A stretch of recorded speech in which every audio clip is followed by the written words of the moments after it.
আমরা চীনা রাষ্ট্রদূতের প্রধানমন্ত্রীর সাম্প্রতিক সফর নিয়ে অনেক আলোচনা হচ্ছে এবং সেই সফরের অনেকগুলো গুরুত্বপূর্ণ দিক বাংলাদেশ চীন সম্পর্কে একটা যে জায়গায় তারা এখন বলছে এই অঞ্চলে কেবলমাত্র পাকিস্তানের সঙ্গে চীনের সেই পরিমাণ ঘনিষ্ঠতা রয়েছে। 2+2 ডায়ালগের কথা বলা হচ্ছে, যেটি বাংলাদেশ শুধুমাত্র এখন পর্যন্ত টার্কির সঙ্গে করে, অর্থাৎ প্রতিরক্ষা মন্ত্রী এবং পররাষ্ট্রমন্ত্রী। এবং এই 2+2 ডায়ালগের সমীকরণটাও দারুণ, যে প্রতিরক্ষামন্ত্রী পররাষ্ট্রমন্ত্রী কথা বলবেন তার দেশের কোনো বিপদ আপদ হলে তার ফ্লাইট বা নৌ জাহাজ সেটা এখানে ল্যান্ড করতে পারবে, রিফুয়েলিং করতে পারবে। ফলে এই অঞ্চলের তো অনেক ধরনের ভূ রাজনীতি আছে। আমরা যদি এগুলোতে এখন আনুষ্ঠানিকভাবে রাজি হইনি, কিন্তু চীনা রাষ্ট্রদূত যখন বলছেন যে বিদেশি হস্তক্ষেপ প্রতিহত করবে চীন, এইটাকে কিভাবে দেখেন? এটা কূটনৈতিক ভাষা কিনা? দ্বিতীয় ভয়ের জায়গাটা হচ্ছে আমাদের এখানে বিদেশি হস্তক্ষেপটা কে করবে, কি মাত্রায় করবে যে আরেকটি দেশের হস্তক্ষেপ লাগবে? আপনাকে অনেক শুভেচ্ছা। আমি কিঞ্চিত দেরি হয়ে গেছে, মঞ্জু ভাই এবং আমাদের প্রিয় কায়সার ভাই, আমি কিন্তু ওনাদের দুজনের বক্তব্য শুনেছি আস্তে আস্তে। দেখেন, মঞ্জু ভাই কিন্তু অনেক পয়েন্টেডলি সীমান্তের কথাগুলো বলছিলেন না, যে পার্শ্ববর্তী দেশ ভারত যে ধরনের থ্রেটেনিং যে বক্তব্য দিচ্ছে। আবার দেখেন, চীনের যে কথাটা আপনি বললেন সেটাও কিন্তু এক ধরনের, এটা কিন্তু কূটনৈতিক ভাষা হতে পারে না আমার কাছে যেটা মনে হয়। সেটা চীনের যেটাই বলেন, ইন্ডিয়ার তো অনেক সময় ধরেই কূটনৈতিক ভাষা আসলে ওই অর্থে আমি দেখি না। এমনকি ইদানিং আমাকে যদি জিজ্ঞেস করেন, আমি মার্কিনদের যেই ইন্টারভেন দেখি আর কি আমাদের অভ্যন্তরীণ ইস্যুতে, সেটাও কিন্তু আমার কাছে কূটনৈতিক বলে মনে হয় না, কূটনৈতিক শিষ্টাচার বলে মনে হয় না। এই সকল জায়গাগুলোতে যেই স্টাইলে কথাটা বলা হচ্ছে, কোনো একটা জায়গাতে কেন জানি মনে হচ্ছে যে আমার দেশের গ্রিপটা আমার হাতে নাই, আমার লাগামটা কেন জানি আমার হাত থেকে ছুটে যাচ্ছে। কখনো আমার এই লাগাম আমার নেইবারদের আগে ছিল তো না। এখানে যেটা হয়েছে যে আগে যে ছিল, তো আপনি যে প্রশ্ন করেছেন, আগের যে গ্রিপটা সেটি হয়তো বা একজনের হাতে ছিল, এখন মনে হচ্ছে কি অংশীজন অনেক। আমি কি বুঝাতে পারছি? ডিফারেন্সের জায়গাটা হচ্ছে এটা। আগে যেমন মনে করেন আমরা কিন্তু জানতাম যে আমাদের এটা তো দেখেন, আমার তো 3 সাইডের নেইবার যখন একটা থাকে, এটা পৃথিবীর সকল জায়গাতে নেইবারের সাথে একটা যে কোনো দেশেরই কিন্তু একটা টেনশন কাজ করে।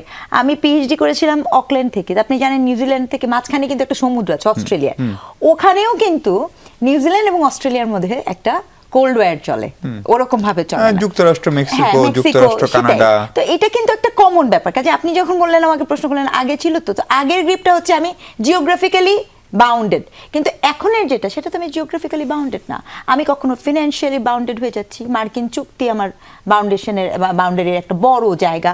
আবার এখন আপনি দেখেন চীনের সাথে আপনার 9.2 বিলিয়ন মনে হয় তারা ইনভেস্ট করবে, এবং ডেফিনেটলি সেটা প্রতিশ্রুতি বলেছেন। কিন্তু আমার যে বাজেট যেখানে ঘাটতি আছে, সেখানে খুব স্বাভাবিকভাবে আমি এনবিআরকে বলছি, সেই ঘাটতি তো কোনো না কোনো জায়গা থেকে তো আমার কমপ্লিট করতে হবে।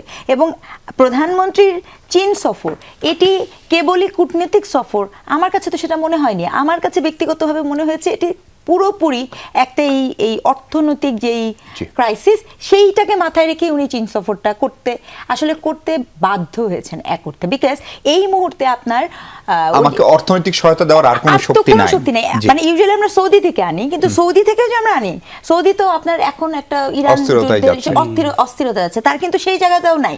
তাহলে আমরা যাব কোথায়? আমাদের দিবে কে? আইএমএফ বিশ্বব্যাংকের কাছে গেলে ভর্তুকি এবং শুধু ভর্তুকি না, সে আরো কিছু শর্ত দিবে, আপনার এই ব্যবস্থা চেঞ্জ করেন, ওই ব্যবস্থা চেঞ্জ করেন। আমরা তখন বাংলাদেশ ব্যাংকের সংস্কার করেন, সেটা থাকবে। এখন আপনি যদি এখনো আমি মনে করি না, মাত্র এই গভর্নমেন্টই তো মাত্র 3 মাস 4 মাস হয়েছে, তার তো আর ওই অবস্থানটাও এখনো তৈরি হয় নাই যে সে বলবে নিলাম না, বানিয়ে দিলাম একটা পদ্মা সেতু। ঠিক আছে, সেটা যেভাবেই করি না কেন, কারণ ওটা করার জন্য বিএনপি যে দলটি ক্ষমতায় আছে এবং একক সংখ্যাগরিষ্ঠ নিয়ে যে গিয়েছে, সেই দলটি দেখেন যত যাই বলেন, সে দীর্ঘদিন এই স্ট্রাকচারের সাথে তো সে যুক্ত ছিল না, রাইট?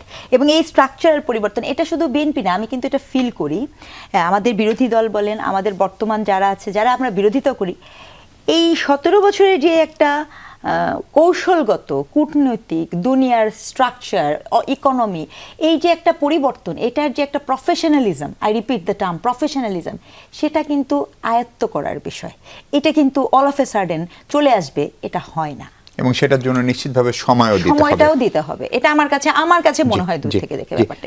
প্রফেসর স্মিতা, আরেকটা বিষয় আপনাকে একটু ছোট করেই ধরেন জানতে চাই, যে এই চীনের সঙ্গে এই সফরটার পরপরই আমরা দেখলাম জাপানের একজন ভাইস মিনিস্টার এসেছিলেন, তিনিও গতকালকে প্রধানমন্ত্রীর সঙ্গে দেখা করেছেন, জাইকার প্রধান ছিলেন, এবং জাপান বেশ চিন্তিত ছিল যে তার যে বড় বড় প্রকল্প, কারণ জাপানের প্রকল্প ব্যয় আবার চীনের চেয়ে একটু বেশি, তারা দাবি করে তাদের মান বেশি, সেজন্য ফলে প্রধানমন্ত্রী কিন্তু তাদেরকে আশ্বস্ত করেছেন চলমান যেসব প্রকল্প, বিশেষ করে থার্ড টার্মিনাল, সেগুলো তারাই করবে, তারা উদ্বোধন করবে।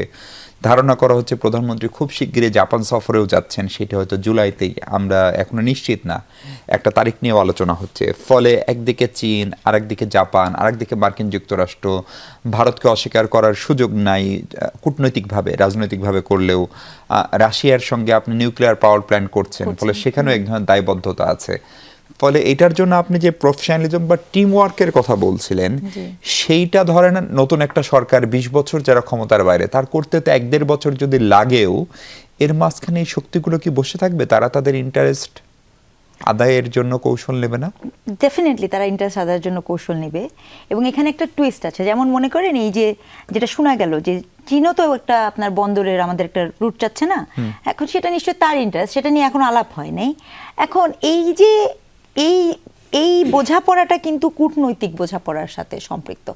আমি কি দায়টা আমার ঘাড়ে নিব? ধরেন আমরা সবাই জানি এই পরাশক্তিগুলোর ইন্টারনাল অনেক কনফ্লিক্ট আছে, রাইট?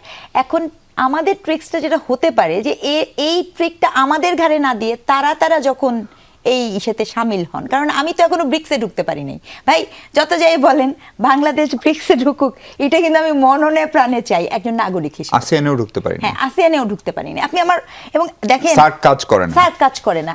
এবং আমার মাঝে মাঝে দুঃখ লাগে যে আমরা বলি বটে, দেখেন আপনি এই যে আমরা মার্কিনীদের সাথে চুক্তি করলাম, সেই চুক্তি তো অনেক মানে যারা বাইরে থেকে কথা বলেছে, সংসদের ভিতরে চুক্তি নিয়ে কেউ কথা বলেনি। রুমিন ফারহানা বলেছেন, রুমিন ফারহানা একক ব্যক্তি এবং স্বতন্ত্র থেকে বলেছেন, কিন্তু বিরোধী দল বা ইসে থেকে আমি ওইভাবে তাকে দেখিনি যে মানে চুক্তিকে ব্যবচ্ছেদ করে যে বক্তব্য, যেটা আমরা মাহা মির্জা বলেন, আনু মোহাম্মদ বলেন, বা বিভিন্ন বাইরে যারা আমরা আছি, আমরা টুকটাক শব্দ করে কথা বলছি।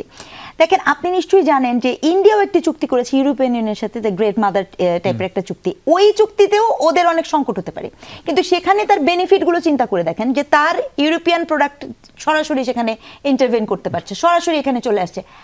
আমার এখানে কি হচ্ছে? আমি কি আমার একটা বাংলাদেশি প্রোডাক্ট ওখানে মার্কিনে দিতে পারবো? এই যে ব্যাপারগুলো আমরা বিরোধিতা করি, কিন্তু সে তো এই কৌশলগুলো অবলম্বন করতে পারছে। আপনি যে প্রশ্নটা করলেন, পরাশক্তিগুলো বসে থাকবে না এবং আরো নানাবিধ ক্রাইসিস তৈরি হবে। ক্রাইসিসকে মোকাবেলা করার নামই তো যোগ্যতা। জি।